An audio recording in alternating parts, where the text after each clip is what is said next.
and CPC Contribution to the Second International Theoretical Conference on the Economic Crises of Imperialism, March 28th to 29th, 2024.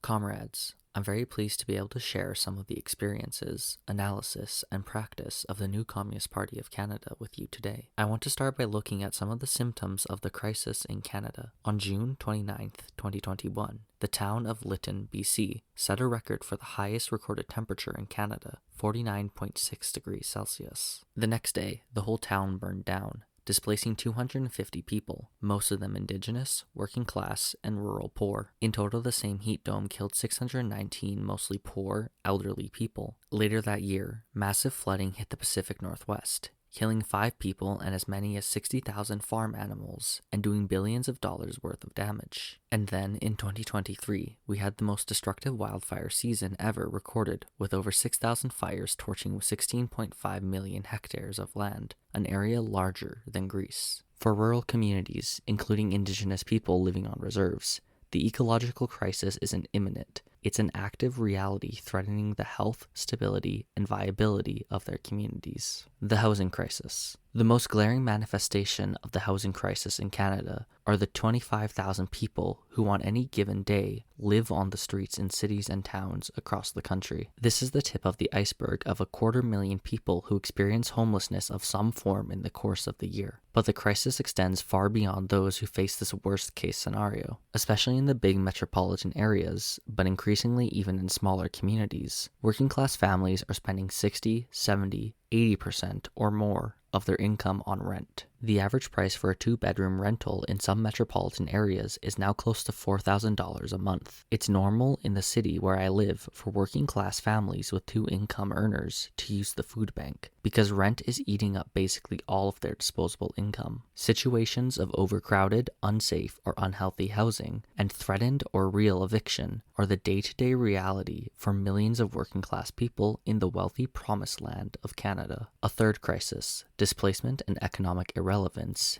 in addition to all the other pain and damage inflicted daily on the working class by imperialism, have resulted in widespread problematic drug use and addiction in our country, combined with a ruthless, criminalized capitalist drug market, which constantly concocts stronger, more profitable, and more deadly drugs. This has resulted in an unprecedented crisis of overdose deaths, over 7,000 in 2022. This crisis doesn't only affect those who have already been chewed up and discarded by capitalism. It's killing workers in the thousands. In one Canadian province, 1 in 5 of the nearly 2,300 people who died from overdose in 2022 were working in the construction industry. The Canadian political establishment recognizes these crises. The bourgeois media is full of voyeuristic hand-wringing and empty pontification about them. They treat them as individual areas of crisis, while we understand them to be a tangled web of symptoms all rooted in the same illness: monopoly capitalism's crisis of overproduction. The intensifying crisis of imperialism has engendered major spontaneous movements. In the winter of 2020, the Wet'suwet'en struggle against the Coastal GasLink pipeline spawned solidarity actions across the country, which blocked rail lines and shut down Canada's busiest port for days, paralyzing the Canadian economy, precipitating a political crisis and police repression. In 2022, the convoy protests, mobilizing righteous working class outrage over COVID lockdowns and vaccination mandates, but under reactionary leadership, occupied the country's capital and generated a political crisis that required the federal government to invoke the War Measures Act for the first time since the 1970s. Then, the second half of 2023 saw a major strike wave, with strikes across the country including federal public sector workers, grocery store workers in Toronto, longshore workers on the West Coast, school support workers in the Maritimes, and the huge Common Front Quebec public sector mobilization. The symptoms of crisis and discontent are widespread, and the failure of any of these spontaneous movements to effect any structural changes, or even to cohere into a longer-term mass movement, illustrates the need for the work that our party now takes on, for revolutionary ideological, political, and organizational leadership. So how is the NCPC approaching this work? First of all, by learning from and correcting errors from the previous Revolutionary Party building efforts in our country. One of the major errors, especially in the third party building movement, was a tendency to see industrial or unionized workers as unorganizable on a revolutionary line, as too invested in imperialism or too white or too privileged to embrace revolutionary politics. essentially ceding this huge swath of the proletariat to the misleadership of social democrats, Trotskyists, revisionists, and outright reactionaries. Unfortunately, some prominent Canadian Maoists continue to carry this line, looking for an imagined wellspring of revolutionary consciousness hidden away in some deep, hitherto unexplored pocket of the class, and hoping that each new spontaneous uprising of the type of proletarians that they like will miraculously resolve into a revolutionary vanguard. We reject this magical thinking. Our job is precisely to forge the vanguard from the advanced in all sectors and segments of our class, and in doing so, to create the sinews of consciousness and organization that can pull the class together as the agent of revolution. We uphold the principle of worker centrality,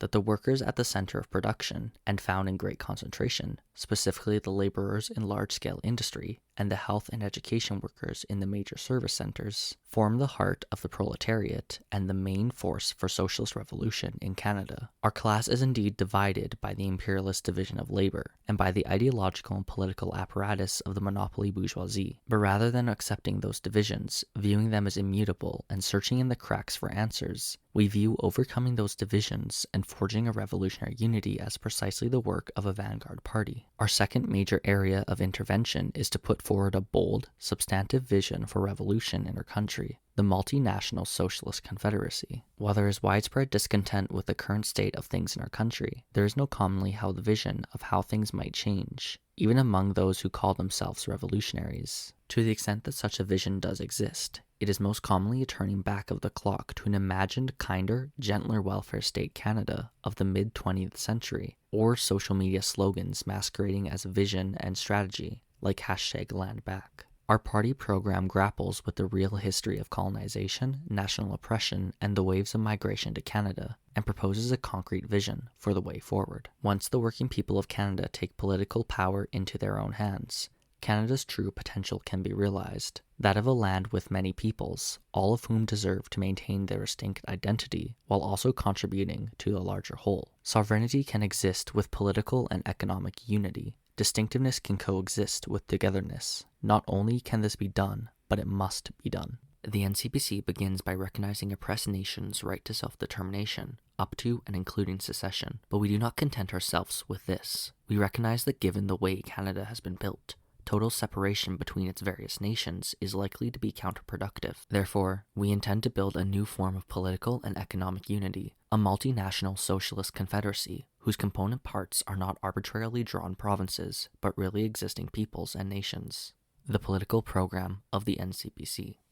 Within this ideological and political framework, our party is approaching mass work with tactical flexibility. We are actively building routes in work sites with large concentrations of proletarians and engaging the really existing workers' movement to win over advanced workers in the centers of production. This includes building propaganda machinery capable of reaching and engaging with the broad mainstream of workers, activating and engaging the class consciousness that, though at a low level, exists among Canadian workers. We are far behind in this work because of the errors of previous revolutionary formations, but we are embracing the task, and we urge parties in other imperialist countries to understand the necessity of organizing workers at the centers of production. We are also building workers' assemblies and councils that bring workers together based on geographical areas or work sites, and help establish our class vision, unity and struggle across different workplaces and sectors, including non-union and unorganized workers. These assemblies and councils constitute preliminary forms of the organs of political power we need for revolution.